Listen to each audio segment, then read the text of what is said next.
Hola, ¿qué tal, gente? Sean bienvenidos una vez más al lado oscuro.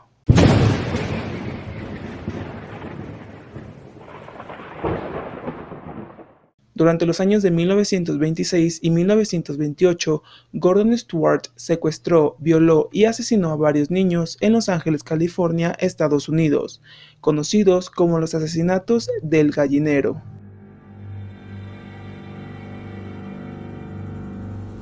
Gordon Stewart Northcote nació el 9 de noviembre de 1906 en Saskatchewan, Canadá, pero se crió en la Columbia Británica.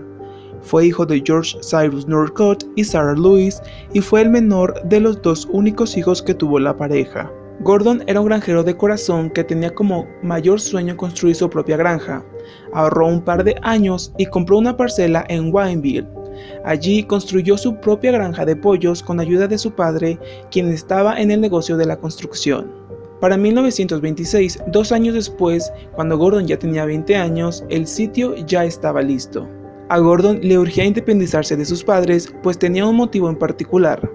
A lo largo de los años había desarrollado una enfermiza atracción sexual por niños. Gordon fantaseaba con cuerpos de niños desnudos y violentados por él. Ese mismo año, Gordon viajó a Canadá a la casa de su única hermana de 38 años e invitó a uno de sus sobrinos llamado Sanford Wesley Clark, de 13 años, a quien invitó a trabajar un tiempo en su granja en California. Sanford era un niño muy tímido, pero al final aceptó y con el permiso de sus padres se fue a vivir con Gordon a California. Gordon recibió a su sobrino en su granja y le enseñó el lugar donde tenía que trabajar. Sin embargo, Gordon se sentía atraído por su sobrino y poco tiempo después comenzó a hostigarlo sexualmente. Pocos días después, Clark se convirtió en el esclavo sexual de Gordon, a quien violaba y golpeaba constantemente. Además, lo obligó a que le enviara varias cartas a su hermana diciéndole que estaba muy bien. Sin embargo, Gordon se aburrió rápidamente de su sobrino Sanford y decidió dar un paso más. Comenzó a buscar niños con los cuales satisfacer sus deseos sexuales. Su modus operandi era recorrer con una vieja furgoneta y en compañía de su sobrino Sanford, a quien llevaba amenazado, avenidas cercanas a Wayneville y calles de ciudades más distantes. Cuando Gordon veía a algún niño que creía apto para sus fines, bajaba de su coche y le decía al niño la primera historia que se le venía a la cabeza. Por ejemplo, les decía que sus padres estaban internados en el hospital por un accidente y que a él lo habían enviado para llevar al chico al hospital. O también los invitaba a cabalgar y, como siempre iba acompañado de su sobrino, generaba que los niños se tranquilizaran y terminaban subiendo a la camioneta. Gordon llevaba a los niños a su granja, luego a su gallinero y allí los amarraba. Luego los desnudaba, los tocaba y finalmente los violaba. Al inicio, Gordon solamente amenazaba a los niños y luego los dejaba ir. Sin embargo, le entró un miedo de que alguno de los niños pudiera denunciarlo, así que decidió que a partir de ese momento conservaría a los niños que secuestraba. Gordon comenzó a llenar su gallinero de niños a los que mantenía atados. Cada noche, Gordon iba al gallinero, tomaba a uno o dos de los niños y los llevaba a una de las habitaciones donde los violaba y los golpeaba. Este método le resultó más fácil, pues de esta manera ya no tenía que arriesgarse a buscar nuevas víctimas tan seguido. Gordon llegó a tener hasta 12 niños secuestrados, de los cuales abusaba continuamente. Gordon secuestraba a tantos niños que las continuas desapariciones generaron una inquietud en la gente de las cercanías. Comenzaron a salir notas en los periódicos, por lo que Gordon se sintió inseguro, pues si alguno de los niños se escapaba y contaba lo que éste hacía, prácticamente Gordon iría a la cárcel. Pero a pesar de esto, Gordon continuó secuestrando. El 10 de marzo de 1928, Gordon se encontró con Walter Collins, un niño de 10 años a quien secuestró y lo llevó a su granja para violarlo y maltratarlo como al resto de niños que tenía secuestrados. Ese día, la madre de Walter llegó de su trabajo y no encontró a su hijo en su casa.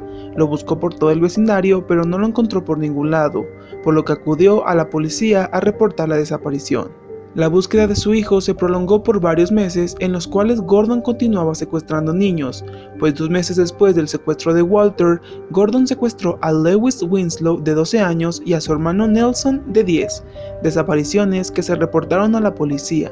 Sin embargo, debido a la ausencia de resultados positivos por parte de las autoridades en la búsqueda de todos los niños desaparecidos, en especial la de Walter Collins, pues su madre Christine llevaba buscándolo durante ya casi 5 meses, y su gran insistencia y perseverancia habían conmovido a toda la nación. Las críticas empezaron a aplastar a la policía de Los Ángeles, quienes estaban llevando la investigación de forma negligente. La desaparición de Walter Collins comenzaba a politizarse y la policía no tenía ni una sola pista de su paradero, por lo que se comenzó a rumorear que muchas cabezas rodarían en los altos mandos. Esto inquietó a los encargados del departamento, quienes se vieron obligados a obtener resultados positivos sin importar el costo. Fue entonces cuando decidieron llevar a cabo un plan macabro. Le avisaron a Christine y a los medios de prensa que habían encontrado a su hijo vagando en las calles de Illinois y Chicago. Los oficiales planearon un reencuentro emotivo y mediático entre Christine y su hijo, el cual ocurrió en la estación de trenes frente a una enorme conferencia de prensa en la cual se permitió el acceso de todo tipo de fotógrafos y cronistas, con el fin de demostrar que aún se podía confiar en la policía y que el caso Collins tendría un final feliz. Christine llegó al lugar y vio a su hijo entre toda la gente. El niño corrió a sus brazos, le dio un beso y se aferró a ella con una sonrisa de oreja a oreja. Sin embargo, desde que Christine vio al niño, supo que algo andaba mal. Volteó a ver al jefe de policía, el capitán J.J. Jones, y le dijo que el niño no era su hijo. Jones le respondió a Christine que los niños cambiaban muy rápido físicamente, por lo que le aconsejó llevarse al niño a su casa para probar y darse cuenta de que había tomado una muy buena decisión. Christine sabía que el niño no era su hijo, pero la policía la obligó a tomarse una foto abrazada con él, la cual salió al día siguiente en primera plana en todos los periódicos de Los Ángeles como el feliz reencuentro. Finalmente, Christine aceptó llevarse a su supuesto hijo a su casa por temor. Sin embargo, Christine estaba segura de que ese niño no era su hijo, y después de unas semanas tomó los registros dentales del niño y acudió con el especialista, quien estableció que las improntas no coincidían. Con las pruebas en la mano, la mujer se presentó ante Jones y lo enfrentó por su ambición política, pues no le importaba mentir con tal de no aceptar su inaptitud frente al Departamento de Policía de Los Ángeles. El nombre real del niño era Arthur Jacob Hutchins Jr., que estaba haciendo parte de un montaje para salvar el pellejo del Departamento de Policía de Los Ángeles. Por temor al escándalo que amenazaba su carrera, Jones movió su red de influencias y mandó a Christine a un pabellón psiquiátrico, donde la trataron con electroshocks, la drogaron y la obligaron a firmar un documento en el que aceptaba que su hijo era el niño que habían encontrado. También se hizo correr una mentira en la que se decía que Christine, después de los meses de búsqueda, se volvió loca y fue incapaz de reconocer a su propio hijo. Gracias a un conocido reverendo y a un abogado, lograron hacer que el supuesto Walter confesara lo que sabía. Arthur terminó por confesar que Christine Collins no era su madre. El niño escribió una confesión con el seudónimo de Billy Fields, en donde decía que no era Walter Collins, que su nombre era Billy Fields y que todo lo había hecho para entrar al mundo de las películas de Hollywood. El niño era originario de Iowa y se había fugado de Illinois. Explicó que aceptó hacerse pasar por Walter Collins ya que la policía le ofreció viajar gratis a California, donde emprendería una carrera como actor. El engaño fue juzgado como trata de personas y Jones y algunos de sus subalternos fueron destituidos de sus cargos. Sin embargo, lograron evadir la prisión. 10 días después, Christine fue liberada y demandó al departamento, quien dejó al descubierto la enorme corrupción en la policía. Los medios se enteraron del montaje y la indignación popular creció. Mientras tanto, en la granja de Gordon, un día recibió una llamada por parte de su madre, Sarah Louise Norcott, diciéndole que iría a visitarlo y se quedaría con él un par de días, por lo que Gordon tomó la decisión de liberar a la mayoría de los niños que tenía secuestrados.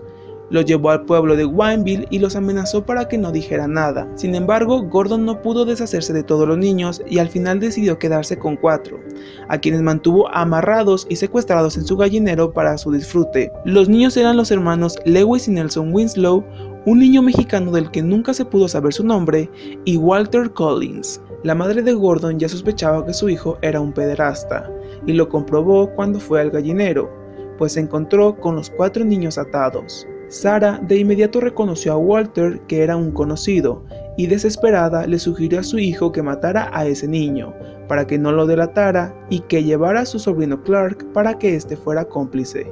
Gordon aceptó, fue al gallinero, llevó el hacha que utilizaba para decapitar a las gallinas e hizo que su sobrino fuera quien matara a Walter.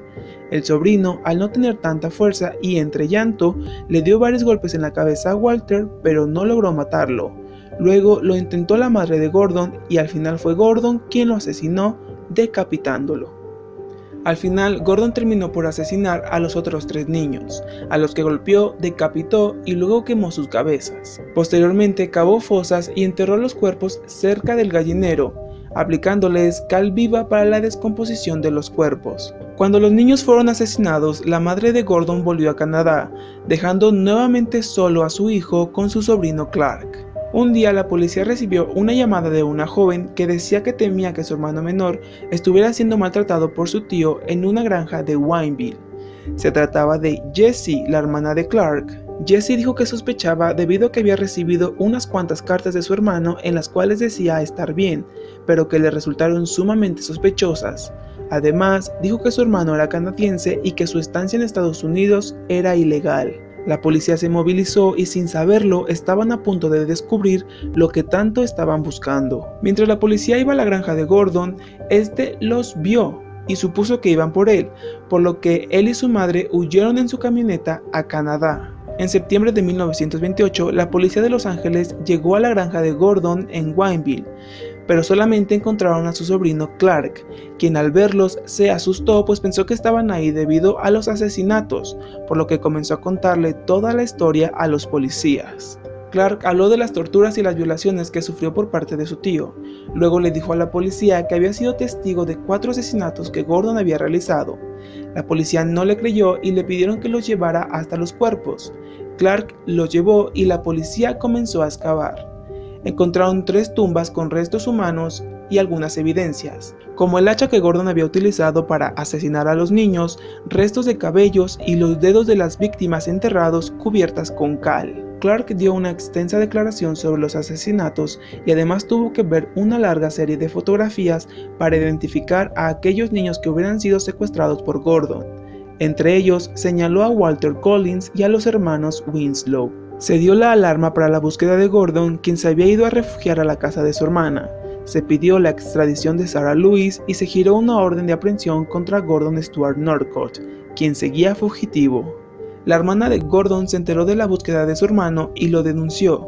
La policía canadiense llegó a arrestarlo y Gordon no opuso resistencia. Fue interrogado durante largas jornadas y finalmente aceptó sus crímenes, pero además inculpó a su madre y a su sobrino Clark. Debido al lugar donde fueron llevados los asesinatos, fueron los periódicos quienes lo bautizaron como el asesino del gallinero. La madre de Gordon se culpó del asesinato de Walter Collins y fue sentenciada a cadena perpetua, pero fue liberada 12 años después debido a su avanzada edad. Se determinó que Sanford Clark era más bien otra víctima de Gordon, que había sido obligado a hacer muchas cosas contra su voluntad y quien había sido violado y golpeado por 3 años. El chico fue sentenciado a 5 años de prisión, recluido en una institución especial y liberado poco tiempo después. El 8 de febrero de 1929, Gordon Stuart Norcott, el asesino del gallinero, fue declarado culpable de 3 asesinatos, pues su madre se había responsabilizado del asesinato de Walter Collins. El 13 de febrero de 1929, el juez lo condenó a la horca, pero a Gordon pareció no importarle, pues le encantaba llamar la atención de los medios y se reía durante todo momento. El 2 de octubre de 1930, como último detalle, Gordon le gritó a la gente que estaba ahí reunida que rezaran por él, pero salvo el sacerdote que fue designado para acompañarlo en sus últimos momentos, nadie más lo hizo. Gordon fue ejecutado dentro de la prisión de San Quintín, en California, y fue enterrado en el cementerio de la prisión. Se estima que la cifra total de los asesinatos por parte de Gordon podrían llegar a ser de hasta 24 niños. La ciudad de Wineville se ganó tan mala reputación que el 1 de noviembre de 1930, prácticamente un mes después de la ejecución de Gordon, se decidió cambiar el nombre de la ciudad de Wineville por el de Miraloma, esto con el fin de borrar en parte la mala publicidad que se había ganado. La historia también fue llevada al cine en el año 2008 en la película Changeling, protagonizada por Angelina Jolie y John Malkovich.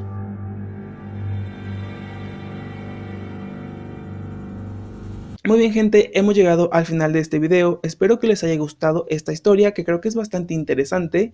Si les gustó el video, los invito a que le den un like y que se suscriban al canal. Además, tienen que picarle a la campanita para que YouTube les notifique cada vez que subo un video. Espero que les haya gustado. Yo soy David, esto es El Lado Oscuro y nos vemos en un próximo video. Adiós.